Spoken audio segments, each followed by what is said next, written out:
চিন্তা করি আমি কেমন শাশুড়ি হব। কারণ আল্লাহ তাআলা তো একটা ছেলে দিয়েছে, বউ তো একদিন না একদিন আনবই, কিন্তু কেমন শাশুড়ি হব সেটাই নিয়ে আমার ভাবনা। পরক্ষণেই আবার চিন্তা আমার ভেঙে যায়, কেমন আর হব, আমার মায়ের মতো হব। উনি যেভাবে ওনার বউদেরকে ট্রিট করেছে, ইনশাল্লাহ আমিও ঠিক ওইভাবেই করব। আসসালামু আলাইকুম, আমি মনির রহমান বরাবরের মতো আবারও হাজির হয়েছি নতুন আরেকটি ভিডিও নিয়ে। আপনারা যে যেখানেই আছেন, আল্লাহর রহমতে, আল্লাহর অশেষ রহমতে ভালো আছেন। আমিও আল্লাহর রহমতে ভালো আছি, আলহামদুলিল্লাহ। সকাল সকাল ঘুম থেকে উঠেই যতটুকু কাজ করে থাকি সেই কাজগুলো করে নিচ্ছি। ঘর গোছানো হতে আমার বাচ্চার এলোমেলো যত কথা আছে সবগুলো গুছিয়ে নিচ্ছি, যতটুকু পারি তাই করছি। এর মধ্যে কিন্তু বাচ্চা খেলছে আর আমি এই কাজগুলো করে নিচ্ছি। আমার কিন্তু বাচ্চাদের কথা গোছাতে খুবই ভালো লাগে। সে ছোটবেলা বলবো না, আসলে ইন্টার লাইফ থেকে কিন্তু আমি এরকম কথা গুছিয়ে আসছি। আমার ভাইয়ের ছেলেদেরকে আমি ইন্টার লাইফেই পাই, তো যে বড় তার বয়স থেকেই আমি কথা গুছাই। এখন নিজের ছেলের পালা। আমি এমনও দিন গিয়েছে যে আমার বাচ্চার প্রায় মাশাআল্লাহ 18 থেকে 19টা কাঁথা ধুয়েছি এবং সেগুলো সুন্দর করে রোদে শুকিয়ে গুছিয়েছি। খুবই ভালো লাগতো। এখন হয়তো কম। এগুলো চিনেন? এগুলোকে বলে করম চা। হ্যাঁ, আমি নিজেই কিন্তু কিছুক্ষণের জন্য ভুলে গিয়েছিলাম। এগুলো করম চা। কে কে এই ফলটা সম্পর্কে জানেন অবশ্যই জানাবেন। এগুলো একটু টক টক হয় আর এগুলো ডালে দিয়ে রান্না করলে অনেক ভালো লাগে। আমাদের বাসায় এমন কোনো দিন নেই যে আমরা টক ডাল রান্না করি না। আমি সিজনে তো আম, আমরা সিজনে আমরা, চালতা সিজনে চালতা, এবং কি জলপই আর বেলুম্বু চিনেন আপনারা? হ্যাঁ, এটাও কিন্তু আমরা খাই। এই শাকটা চিনেন আপনারা? এই শাকটা চিন্তা করতে হবে, কিছুক্ষণের জন্য ভুলে গিয়েছি, ম্যাশটা। হ্যাঁ, এটার ফল কেউ দেখেছেন? লাল লাল ফল হয়, এটা দিয়েও কিন্তু অনেক সুন্দর টক রান্না করা হয়। আর আমরা এই পাতা দিয়ে পাতায় বেটে ভর্তা বানাবো, খুবই ভালো লাগে। আর এগুলো আমার বাবা খেয়ে থাকে, অনেক ভালো লাগে, উনি টক ফল খুবই পছন্দ করেন। আর এদিক দিয়ে আমার বাচ্চাকে গ্লাসে পানি দিয়েছিলাম, সে সবগুলো পানি ফেলে দিয়েছে। এর জন্যই কিন্তু আমরা রেক্সিনটা বিছিয়ে রাখি সবগুলো বিছানায়, কারণ বাচ্চা কাচ্চা বেশি, কে কোখানে কোন ধরনের আকামটা করে ফেলে কে জানে। এর জন্য কিন্তু আমরা এই রেক্সিনগুলো বিছিয়ে রাখি। যারা যারা এই দুটো একটা ফল আর একটা শাক যারা যারা চিনেন, অবশ্যই কিন্তু কমেন্টের মাধ্যমে আমাদেরকে জানাবেন।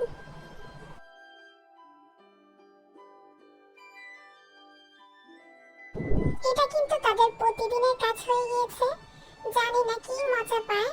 আমি কিন্তু প্রায় ওদের খেলার পরে এগুলো সুন্দর করে গুছিয়ে রাখি।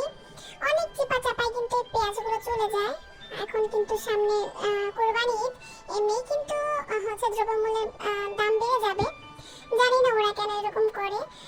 এটা এখান থেকে অন্য জায়গায় যে রাখবো সেটারও সুযোগ নেই। এখান থেকে নিয়ে যায়, অন্য জায়গায় রাখলে তো আরো আগে নিয়ে যাবে। প্রত্যেকটা দিন তারা এই কাজ করে আর আমি প্রত্যেকদিনই ভিডিওতে ক্যাপচার করে নিই। কি করব, মজা লাগে ওদের দুষ্টুমিগুলো দেখতে। আমি আবার কিন্তু পরক্ষণে এগুলোকে গুছিয়ে রাখি। এগুলো কিন্তু সব আমার আম্মুর আড়ালে হয়। আমার আম্মু যদি দেখতো তাহলে হয়তো এতক্ষণ আমাকে দৌড়ানি দিত, কারণ এগুলো দিয়ে তো বাচ্চারা খেলে না। খাবার জিনিস নিয়ে নাকি কখনো খেলতে হয় না, কিন্তু কি করব। এই তো আমার মায়ের কথা কেন বলেছিলাম প্রথম যে আমি আমার মায়ের মতো শাশুড়ি হব। এই যে বউদের কষ্ট হবে বলে আমার বাবা কতগুলো মাছ এনেছে, এগুলো নিয়ে ছাদে চলে এসেছে। অন্য একজনকে নিয়ে কিন্তু এই মাছগুলো কাটতেছে, বউদেরকে তাও কষ্ট দিবে না। তো ঠিক ওরকমই আমি বলতেছি যে আমিও কিন্তু আমার মায়ের মতোই হব। আমি নিজেও অবশ্য মাছ কাটতে জানি না, কিন্তু আমার বউ আস্তে আস্তে অবশ্যই মাছ কাটা শিখে ফেলবে ইনশাল্লাহ।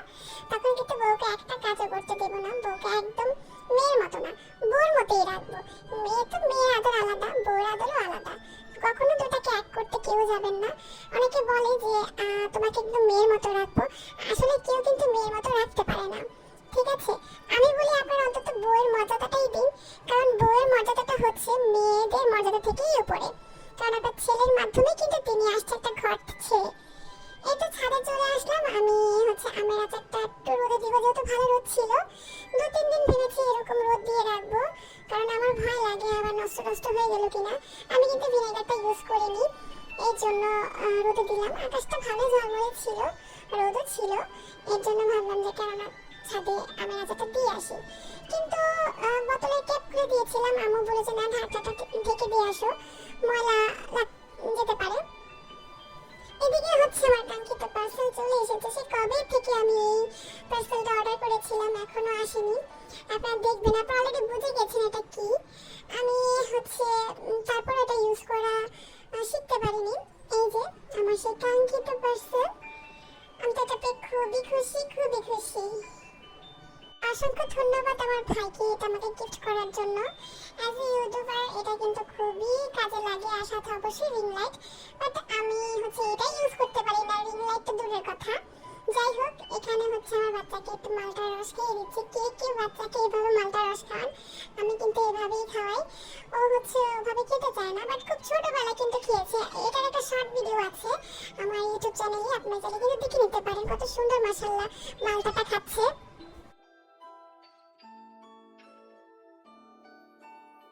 এখানে হচ্ছে আমার বাচ্চাকে দিয়ে হচ্ছে কাজ করাচ্ছি। আসলে কাজ না, এই কাজটা সে নিজে করেছে। মানে আমি এখানে কাপড়গুলো মাত্রই দিয়ে গেলাম, সে হচ্ছে সবগুলো মাটিতে ফেলে দেয়। তো আমি বললাম এগুলো আবার সুন্দর করে যে জায়গার মতো রাখো। তো এই তো সে আমার কথা শুনে খুব সুন্দর একটা বাচ্চার মতো মাশাআল্লাহ সে জায়গাগুলো রাখছে। ও প্রায় এখান থেকে করে কি কাপড়গুলো নিয়ে ফেলে দেয়। আসলে এখানটায় আমার কাপড়টা নাড়ি কিসের জন্য, এখানে হচ্ছে রোদ আসে, তাড়াতাড়ি বাচ্চার কাপড়টা শুকিয়ে যায়, আর বাচ্চাদের কাপড় রোদে নাকি শুকাতে হয়, এর জন্য। এখানে হচ্ছে আমার আরেকটা পার্সেল চলে এসেছে। ওই তো ওই দিন দেখিয়েছিলাম না আমি দুটো হিজাব কিনেছি। তো এর মধ্যেই হচ্ছে আমাদের বাসায় যে একটা গেস্ট এসেছে, সে হচ্ছে আমার হিজাবের দিকে খুবই পছন্দ করে। হিজাবের হচ্ছে নিকাব আর ক্যাপটা পছন্দ করে, তার এই দুটো খুবই দরকার ছিল। তো ভাবলাম কেননা তার জন্য অর্ডার করে দিই, অ্যাজ এ গিফট তাকে দিয়েছি এটা। সে পেয়ে খুবই খুশি, তার মাকেও দেবে পড়তে, এবং সেও পড়বে। তাকে দেখেই হচ্ছে গিফটটা দিয়ে দিচ্ছিলাম।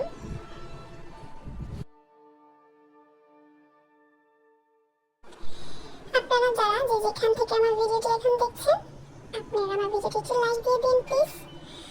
আপনাদের একটা লাইক আমার ভিডিওটি অনেকের কাছে পৌঁছে দিতে সাহায্য করবে। এইখানে আমি হচ্ছে আমার নখ দেখিয়ে দিচ্ছিলাম, আসলে জাম্পারটা করেছিলাম বাবার জন্য। তো আমি একটু খেয়ে নিচ্ছি। দেখুন আমার ছেলে কি নিয়ে আসছে খেলার জন্য, এগুলো দিয়ে তাদের খেলা। আর এখানে অনেকগুলো কাপড় চোপড়, আমার ওই বাকি কাপড়গুলো যেগুলো শুকিয়েছে ওগুলো নিয়ে বসেছি জামপাটাটা খেয়ে।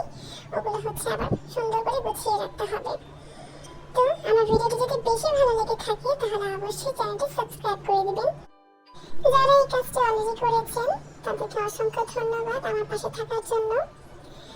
আসলে আমি হয়তো মানে অন্যান্য ইউটিউবারদের মতো এত সুন্দরভাবে ভিডিও করতে পারি না, প্লাস ভয়েসও দিতে পারি না। ভয়েসে যেহেতু অনেক রেস্ট্রিকশন আছে, তার জন্য একটা বেবি ভয়েস দিয়ে হচ্ছে আমি আমার ভয়েস রিয়েল ভয়েসটাকে চেঞ্জ করে আপলোড করি। এটা হচ্ছে সবচেয়ে বড় প্রবলেম। অনেকের কাছে হয়তো এই ধরনের ভয়েস না শুনতে ভালো লাগে, বিরক্ত লাগতে পারে। অনেকের কোমল কণ্ঠে ভয়েস শোনার খুবই ইচ্ছে।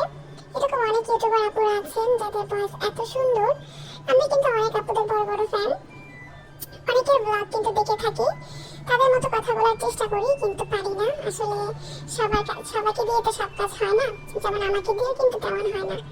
আমি কারো নকল করতেই পারি না, চেষ্টা করি কিন্তু পারি না। যাই হোক, আমি আমার যতটুকু বেস্ট দেওয়া দরকার আমি কিন্তু আপনাদের সামনে দিচ্ছি। আপনারা শুধু আমার পাশে থাকবেন।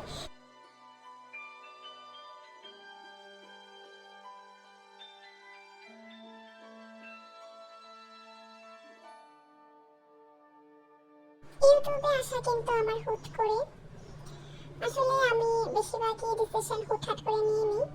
আমি কখনো চিন্তাই করতে পারিনি ইউটিউবে কোনো একবার হচ্ছে আমি এভাবে ভিডিও আপলোড করব। জানি না আগেও করতে পারবো কিনা, কিন্তু চেষ্টা করে যাব, কারণ কিছু একটা করার ইচ্ছা আছে লাইফে।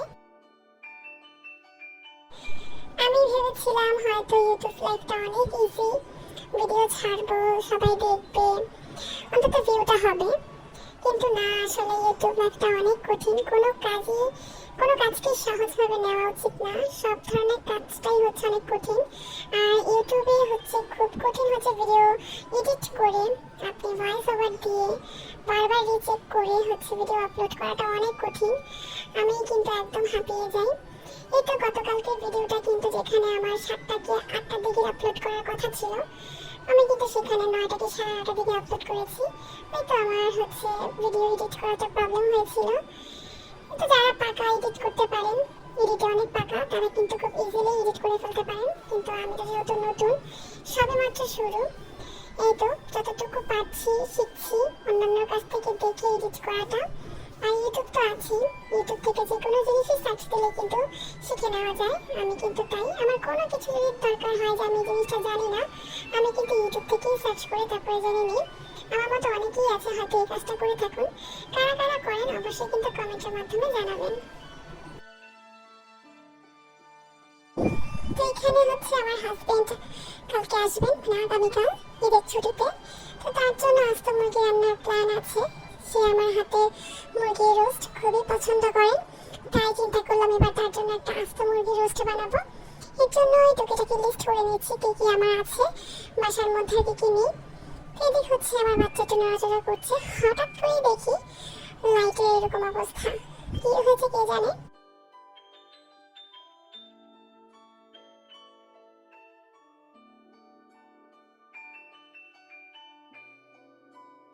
দিকে হচ্ছে কাঁঠাল ভেঙেছিল।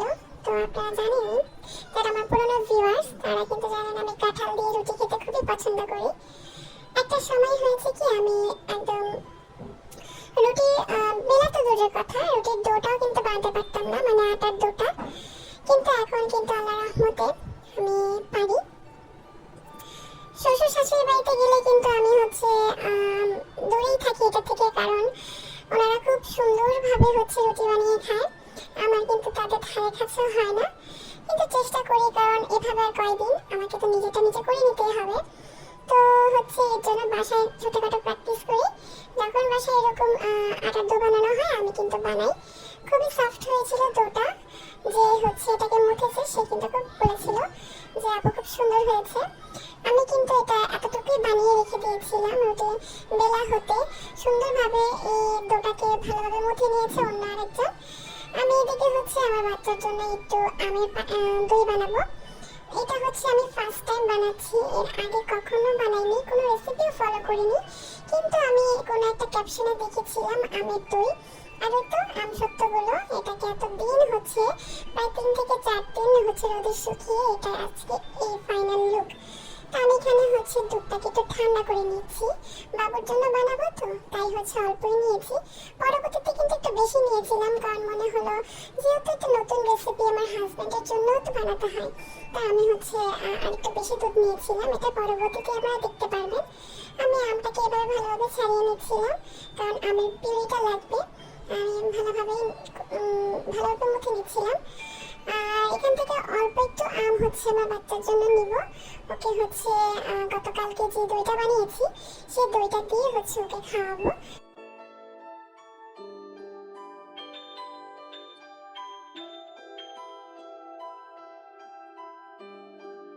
এই তো তার রাতের খাবার। এখানে হচ্ছে আমি দেশি চালের যে চাল সেটা দিয়ে একটু হালকা করে জাল রান্না করেছি, আর হচ্ছে সে মিষ্টি দইটা, আর হচ্ছে আমের পিউরি। এখানে একটা ছাঁকনির মাধ্যমে আমগুলোকে ভালোভাবে আমি হচ্ছে এরকম পিউরি করে নিচ্ছি। আপনারা চাইলে ব্লেন্ডারে ব্লেন্ড করতে পারেন, বাট আমার কাছে এটা ইজি মনে হয়েছে, আমি এইভাবেই করেছি। এই ফার্স্ট টাইম বাচ্চার জন্য বানিয়েছি, জানি না কেমন হবে, আশা করি ভালো হবে, কারণ সে যেহেতু শক্তি প্লাসের ম্যাঙ্গো ইয়োগার্টটা খেয়েছে এটাও খাবে, কোনোরকম ব্যতিক্রম নয়।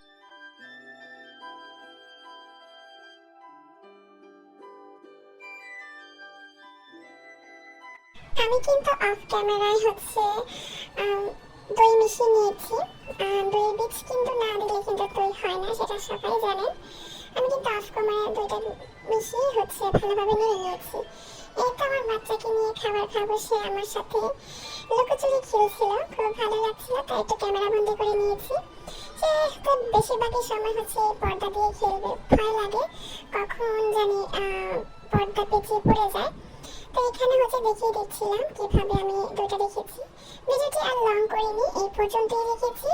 যারা আমার ভিডিও দেখতে ভালোবাসেন অবশ্যই একটা লাইক দিয়ে দিবেন, চ্যানেলটা সাবস্ক্রাইব করে দিবেন। ভালো থাকবেন আপনারা, আল্লাহ হাফেজ।